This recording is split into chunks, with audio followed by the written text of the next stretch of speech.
Mike Pence stands during the national anthem credit app. Vice President Mike Pence walked out of an NFL game on Sunday in protest at players kneeling during the national anthem after he was asked by Donald Trump to do so.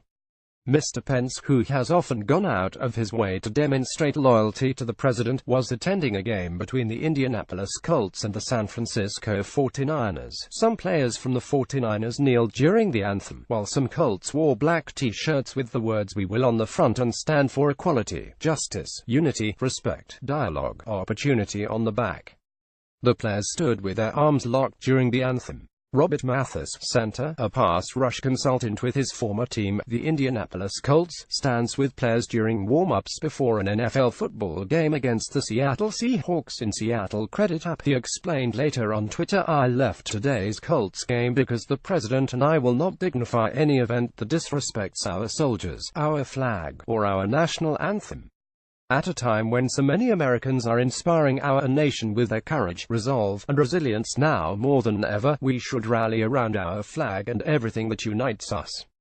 While everyone is entitled to their own opinions, I don't think it's too much to ask NFL players to respect the flag and our national anthem. I asked at VP Pence to leave stadium if any players kneeled, disrespecting our country. I'm proud of him." And at Second Lady Karen, Donald J. Trump at Real Donald Trump, October 8, 2017. Mr. Trump has criticized players sharply for the kneeling protests and pressed the NFL to ban them. "I asked Vice President Pence to leave stadium if any players kneeled, disrespecting our country.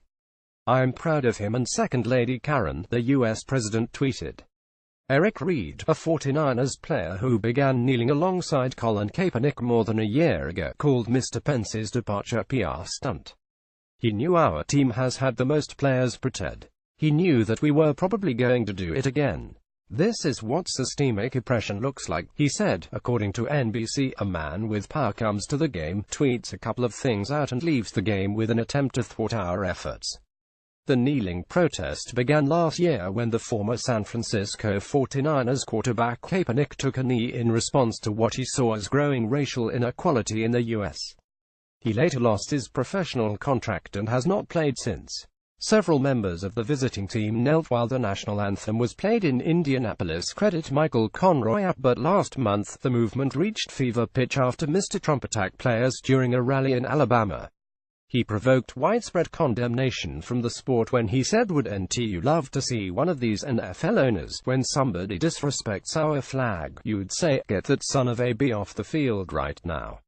Out, he's fired." Players and owners reacted in fury, and at games the following Sunday, entire teams linked arms and knelt, beginning during a game at Wembley Stadium. Mr. Trump has refused to back down and called for fans to boycott games. There was confusion on Sunday as CBS reported that Kaepernick had indicated he would stand for the anthem if given an NFL contract. But the CBS reporter who spoke to Kaepernick later said I didn't ask him if he would sit to stand.